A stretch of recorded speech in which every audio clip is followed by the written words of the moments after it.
আজ কিছু মানুষ অকারণেই গালাগালি করবেন এবং ফলাফল বেরোনোর পরে তাদের মধ্যে কয়েকজন বলবেন যে না আপনি ঠিকই বলেছিলেন, আর কিছু মানুষ চক্ষু লজ্জার খাতিরে সেটা বলতে পারবেন না। আপনারা জানেন 6টি আসনে উপনির্বাচন ছিল আজ পশ্চিমবঙ্গে, সিতাই, নৈহাটি, মাদারিহাট, মেদিনীপুর, তালডাংরা, হাড়োয়া। এবার এইখানে উপনির্বাচনের আগে বেশ কিছু লোকজন, প্রচুর মানুষজন অ্যাকচুয়ালি আশার আলো জ্বালিয়েছেন, নিরাশার লণ্ঠনও জ্বালিয়েছেন, নিজের নিজের দলের হয়ে নানা রকম কথাবার্তাও বলেছেন, ইউটিউবেও অনেকেই অনেক কিছু বলেছেন।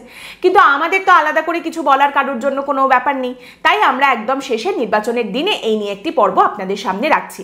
এবার দেখুন, এখানে যে কথাটা বলার সেটা বলার জন্য খুব সাংঘাতিক তোতা পাখি নিয়ে বসার তো কোনো দরকার নেই। যা আপাতত পরিস্থিতি তাতে খুব সাংঘাতিক কোনো দুর্ঘটনা না ঘটলে এই যে 6টি আসনে উপনির্বাচন হয়েছে এর মধ্যে 6টাই মোটামুটি শাসক দলের দিকেই যাবে, এইরকম ইঙ্গিতই কিন্তু সামনে উঠে আসছে। এবার এটা কিছু মানুষ মেনে নেবেন, কিছু মানুষ বলবেন আপনি দারুণ বড় ভবিষ্যৎবাণী করলেন। আজ্ঞে না, ভবিষ্যৎবাণীর দিকে আমি একেবারেই হাঁটছি না, কারণ সেদিকে হাঁটতে গিয়ে প্রচুর মানুষ অলরেডি মুখ পুড়িয়েছেন, নাক কেটেছেন, অনেক কিছুই করেছেন। তো বেসিক্যালি যে কারণে এই কথাটা বলা সেটা হচ্ছে, প্রথমত উপনির্বাচনে ভোটার টার্নআউট খুবই কম হয়। এখানে সরকার বদলাবার কোনো ব্যাপার নেই, মানুষজনও খুব একটা ভোট দিতে উৎসাহিত হন না এবং তারা খুব একটা বেরোন না। যদিও এবারের আমাদের যে উপনির্বাচন হয়েছে সেখানে ভোটার টার্নআউটটা খুব একটা খারাপ নয়। তো যাই হোক, তো সেখানে উপনির্বাচনে কোট আনকোট ভোট করানোর প্রবৃত্তিটা অনেক বেশি পরিমাণে দেখতে পাওয়া যায়। এবং দ্বিতীয় কথা, যেটা আগেই বললাম, যে সরকার বদলানোর যেহেতু কোনো ব্যাপার নেই, তাই শাসক দলই সাধারণত উপনির্বাচনে যেতে এমনটাই কিন্তু সামনে উঠে আসে। এবার এই যে 6টি জায়গায় উপনির্বাচন, এর মধ্যে মাদারিহাট ছাড়া বাকি যে 5টি আসন সেখানে এর আগে তৃণমূল কংগ্রেসই জিতেছিল, মাদারিহাটে জিতেছিল বিজেপি। এইবার ফান্ডামেন্টাল যে প্রশ্নগুলো উঠে আসছে সেটা হচ্ছে, এই 5টা আসনে বিজেপি তাদের মার্জিনটা কি কমাতে পারবে? মানে দ্বিতীয় স্থানে যদি তারা থাকে বা তারা যদি হেরেও যায় তারপরেও মার্জিনটা তারা কি কমাতে পারবে? এবং অবশ্যই একটা বড় প্রশ্ন, মাদারিহাট যেটা নাকি বিজেপির জেতা আসন, সেই আসনটা বিজেপি কি আদৌ ধরে রাখতে পারবে? বিশেষ করে এমন একটা জায়গা যেখানে বিজেপির বেশ শক্ত ঘাঁটি আছে বলে বিজেপি দাবি করে, সেই জায়গা, জেতা আসন, এই সমস্ত কিছু যদি বিজেপি উপনির্বাচনে নিজের হাত থেকে হারিয়ে ফেলে তাহলে তো আর আলাদা করে বলার মতো কিছুই থাকবে না। এই মাদারিহাটে বিজেপি জিতেছিল, বেশ ভালো মার্জিনেই জিতেছিল, কিন্তু তারপর তৃণমূল কংগ্রেস অল্প অল্প করে কিন্তু এখানে থাবা বসাতে শুরু করেছে। আমি অপেক্ষা করছি কখন কিছু মানুষজন আসবেন এবং বলবেন যদি পশ্চিমবঙ্গে গণতন্ত্র থাকতো তাহলে বিজেপি অবশ্যই জিততো, 6টার মধ্যে 6টা আসনেই জিততো। এবার দেখুন, আপনি যদি বিজেপির সমর্থক হন তাহলে তো অবশ্যই আপনাকে এই কথা বলতেই হবে এবং আপনি নিশ্চয়ই আশা করবেন যে আপনার দল জিতবে নির্বাচনে, প্রত্যেকটা নির্বাচনে জিতবে। কিন্তু ব্যাপারটা হচ্ছে, স্বপ্নে যে আপনি পোলাওটা রান্না করছেন সেটা দিয়ে তো বাস্তবে আপনার একেবারেই পেট ভরবে না। বারবারই এই কথাটা বলা হয় যে গণতন্ত্র নেই, জোর করে ভোট করানো হয়েছে, ইত্যাদি ইত্যাদি। আপনি বিজেপির নেতৃত্বের দিকে যদি একটু তাকান এই মুহূর্তে, বিজেপির রাজ্য সভাপতি সুকান্ত মজুমদারের পরে কে হবেন সেই নিয়ে এখন প্রচুর জল্পনা হলেও এখনো পর্যন্ত কোনো নাম ঘোষণা হয়নি, ওই জায়গাটা মোটামুটি ফাঁকা রয়েছে। সুকান্ত মজুমদার বেশিরভাগ সময় দিল্লিতেই থাকেন এখন। শুভেন্দু অধিকারীর কথায় একটু পরেই আসছে, তার আগে আরেকটা নাম হলো দিলীপ ঘোষ। দিলীপ ঘোষকে তো খুব একটা দেখতেই পাওয়া যাচ্ছে না, মোটামুটি বলা যেতে পারে পিকচার থেকে তিনি আউট, পশ্চিমবঙ্গের রাজনৈতিক পিকচারে খুব একটা তাকে দেখা যাচ্ছে না। শুভেন্দু অধিকারী একা সুপারম্যানের মতো দলটাকে এগিয়ে নিয়ে চলেছেন, টেনে নিয়ে যাচ্ছেন। তর্কের খাতিরে যদি এটা ধরেও নেওয়া হয় তাহলেও সুপারম্যান একা তো সব দিকটা সামলাতে পারবেন না, হয় তিনি বিরোধী দলনেতার দায়িত্বটা সঠিকভাবে সামলাবেন, না হলে সংগঠনটা সঠিকভাবে সামলাবেন, সব দিকটা তো তিনি একা দেখতে পারবেন না। অতএব এইখানে একটা ফাঁকা জায়গা ডেফিনেটলি তৈরি হয়েছে। বারবার এই যে বলা হয় গণতন্ত্র নেই, গণতন্ত্র নেই, জোর করে ভোট করানো হয়েছে, তৃণমূল কংগ্রেস গায়ের জোরে জিতে গেছে। শ্রমিক ভট্টাচার্য প্রেস কনফারেন্স করে এখন এসব কথা বলেন, তার আগে জয়প্রকাশ মজুমদার বলতেন, এখন তিনি টুক করে তৃণমূলে চলে গেছেন। কিন্তু বিষয়টা হচ্ছে, বিজেপি বারবারই এই সমস্ত কথাবার্তা বলে প্রচারের সময় যে আমরাও দেখিয়ে দেবো, আমরাও দেখে নেব, কিন্তু আলটিমেটলি তার ফলাফল কেন দেখা যায় না? দেখুন, পশ্চিমবঙ্গের মানুষজন বিরোধী ভোটের প্রায় পুরো অংশটাই কিন্তু বিজেপির দিকে ঢেলে দিয়েছেন, বিজেপির হাতে তুলে দিয়েছেন, এটা বিশ্বাস করে, এটা ভরসা করে। এবং এখানে অবশ্যই ক্ল্যারিফাই করা উচিত যে বিজেপি এই বিশ্বাসটা তাদের মনে জাগিয়েছিল যে আমরা একটা ন্যাশনাল পার্টি, আমরাই কিন্তু বুনো ওলের জন্য বাঘা তেঁতুলের কাজটা করতে পারবো এবং আমরাই কিন্তু তৃণমূলের সঙ্গে লড়াইটা করতে পারবো, আমরা দেখিয়ে দেব। কিন্তু সেই জায়গায় তারা বারবারই ব্যর্থ হয়েছে।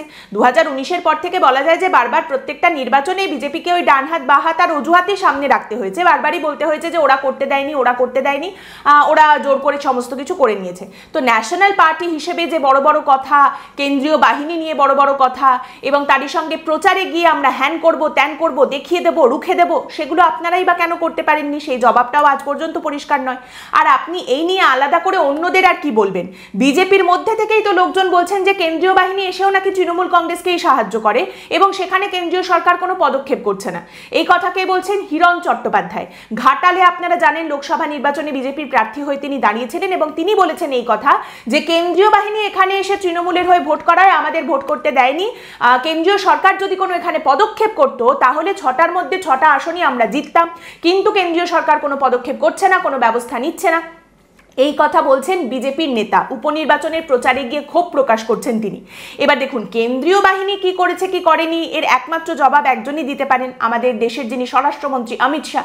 শুভেন্দু অধিকারীর সঙ্গে তো তার মাঝে মধ্যেই দেখা হয়, শুভেন্দু অধিকারী দেখা করতে যান, তো সেখানেও তিনি প্রশ্ন করতেই পারেন যে কি ব্যাপার, সেখানেই অমিত শাহর কাছ থেকে তিনি উত্তর চাইতে পারেন, অথবা সুকান্ত মজুমদার তিনি তো দিল্লিতেই রয়েছেন, তিনিও জিজ্ঞেস করতে পারেন। কিন্তু জানকে এগুলো নিয়ে এই উপনির্বাচনে কথা বলে কোনো লাভ নেই, কারণ সেক্ষেত্রে আবার 2026 যে নির্বাচন সেখানে মূল্যায়ন করা যাবে বিজেপি কোনো ভালো জায়গায় যেতে পারলো কিনা, কোনো ইমপ্রুভমেন্ট আপডেট কিছু দেখতে পাওয়া গেল কিনা।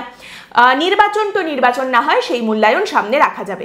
তাহলে এই উপনির্বাচনের জন্য কি করা যেতে পারে? প্যারামিটারস আমরা সামনে রাখতে পারি। দেখুন এই যে 5টা জায়গা যেখানে শাসক দল আগে থেকেই জিতেছিল, এই 5টা জায়গায় যদি আমরা প্যারামিটার সেট করি, এই 5টি আসনে যদি দেখা যায় উপনির্বাচনে বিজেপি 5000-এর বেশি ভোটে হেরেছে, তাহলে বলতে হবে যে এই জায়গায় তার মানে বিজেপির জন্য একটা চান্স রয়েছে, পরবর্তী নির্বাচনে বিজেপি পাশ করলেও করে যেতে পারে, সম্ভাবনা রয়েছে। যদি দেখা যায় এই 5টি আসনের উপনির্বাচনে বিজেপি 10,000-এর বেশি ভোটে হেরেছে, তাহলে বলতে হবে এই জায়গাগুলোতে যেখানে যেখানে 10,000-এর বেশি ভোটে এখন বিজেপি হারছে, সেখানে প্রত্যেক মাসে শুভেন্দু অধিকারীকে নিয়ে গিয়ে একটা করে রুট মার্চ করতে হবে, র্যালি করতে হবে, এবং তাহলে একটা কিছু বেটার হলেও হতে পারে, ইমপ্রুভমেন্ট দেখা যেতে পারে। এই 5টি আসনের উপনির্বাচনে যদি দেখা যায় বিজেপি 15,000-এর বেশি ভোটে হেরেছে, তাহলে বলতে হবে যে 2026-এর নির্বাচনের আগে অমিত শাহকে দিয়ে তো এই সমস্ত জায়গায় র্যালি করাতেই হবে, তারই সঙ্গে কোনো একজন স্টার ক্যাম্পেনার বা গেস্ট কোনো নেতা, একজন বড় সড়ো সেলিব্রিটি নেতা, তাকে আপনারা ওই জায়গায় রেখে দিন। নির্বাচনের আগে অনেক মাস সেখানে তাকে একদম গেস্ট হাউস বুক করে বা ভাড়া বাড়ি করে রেখে দিন, তিনি ওখানেই থাকবেন, প্রচার করবেন, সংগঠন করবেন। তাতে আপনারা পরবর্তী নির্বাচনে জিততে হয়তো পারবেন না, কিন্তু মার্জিনটা অন্তত বলার মতো হবে, একটা জায়গায় আসবে। আর এই 5টি জায়গার উপনির্বাচনে কোথাও যদি দেখা যায় যে বিজেপি 20,000-এর বেশি ভোটে হেরেছে, তাহলে আলাদা করে আমার আর কিছু বলার নেই।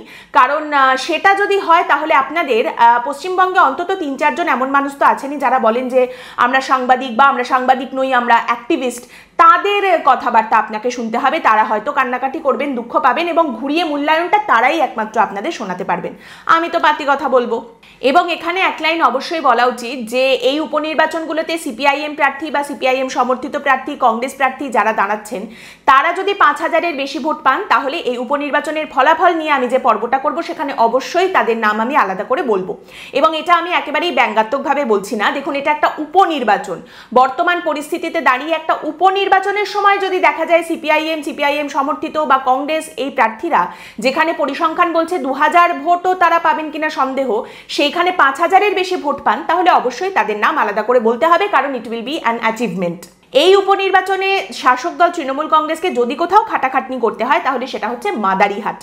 এই মাদারিহাট যেখানে বিজেপি এর আগের বার জিতেছিল, তো দুজনের কাছেই এটা প্রেস্টিজ ফাইট। বিজেপির কাছে অবশ্যই আসন ধরে রাখার, জেতা আসন ধরে রাখার, এবং যে জায়গাকে তারা নিজেদের শক্ত ঘাঁটি বলে দাবি করে সেখানে তারা আবার জিততে পেরেছে এটা প্রমাণ করার। আর তৃণমূল কংগ্রেসের জন্যও এটা প্রেস্টিজ ফাইট, অবশ্যই তারা 6-0 করতে চাইছে এই ভোটের ফলাফলকে।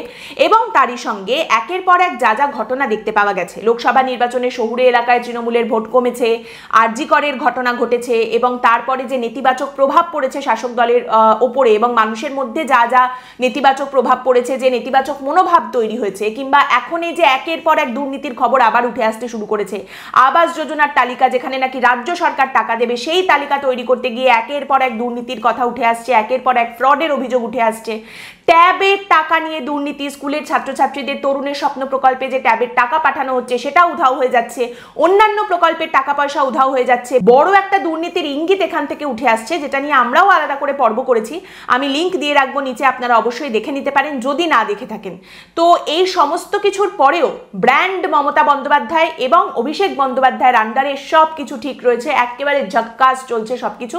এই ভ্রান্ত ধারণা বুকে নিয়ে শাসক দলের লোকজন যাতে এগিয়ে যেতে পারেন, সেই কারণেও তারা উপনির্বাচনে 6-0 করতে চাইছেন ফলাফল, কারণ সেটা হলেই তারা আবারও মানুষের সামনে এসে বুক চিতিয়ে বলতে পারবেন মানুষ আমাদের সঙ্গে রয়েছে, ভোট আমাদেরই দিয়েছে, দেখেছো যাই হোক না কেন কোনো প্রভাব পড়েনি, মানুষ আমাদের সঙ্গেই থাকবে সবসময়, ভোটে তো আমরা জিতে গেছি, অতএব কোথাও কোনো গন্ডগোল নেই, আমরা কোনো ভুল করিনি।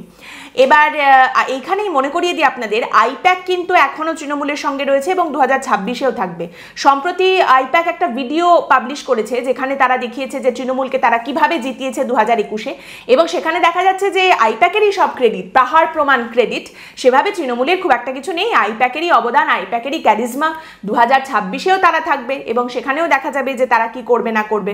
তার মানে দেখা যাচ্ছে ফান্ডামেন্টালি এই উপনির্বাচন থেকে আলাদা রকম খুব একটা কিছু বেরোনোর কোনো জায়গা নেই, যদি না কোনো সাংঘাতিক দুর্ঘটনা ঘটে, তৃণমূল কংগ্রেস বা শাসক দলের দিকেই পাল্লা ভারী থাকবে।